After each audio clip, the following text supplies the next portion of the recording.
சென்னை பள்ளிக்கரணையில் திமுக ஆட்சியில் நிறைவேற்றப்பட்ட மக்கள் நலத்திட்டங்களை எடுத்து கூறி திமுக வேட்பாளர் அரவிந்த் ரமேஷ் வாக்கு சேகரித்தார். சென்னை சோழிங்கநல்லூர் சட்டமன்ற தொகுதியில் திமுக சார்பில் போட்டியிடும் அரவிந்த் ரமேஷ் தொகுதி முழுவதும் தீவிர வாக்கு சேகரிப்பில் ஈடுபட்டு வருகிறார். அந்த வகையில் பள்ளிக்கரணையில் உள்ள தெருக்களில் வீடு வீடாக சென்று துண்டு பிரசுரங்களை விநியோகித்து அரவிந்த் ரமேஷ் வாக்கு சேகரித்தார்.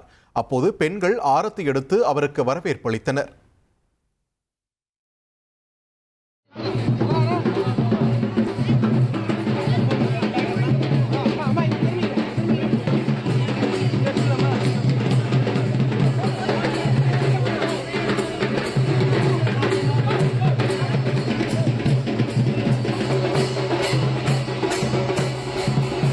பகுதியில் அடிப்படை கட்டமைப்புகளை செய்து கொடுப்பதில் 10 ஆண்டு காலம் கடந்த கால ஆட்சியில் எந்த பணிகளும் நடைபெறாமல் இருந்தது. குடித்தண்ணீருக்கு கூட அவர்கள் குடத்தை எடுத்து அவர்கள் தெரு தெருவாக திரிந்த காலம் வேற. இன்றைக்கு அவர்களுடைய வீட்டிற்கே குடிநீர் வழங்குகின்ற ஒரு உன்னதமான ஒரு முதலமைச்சராக ஒரு நல்லாட்சியாக நடைபெற்று கொண்டிருக்கிறது.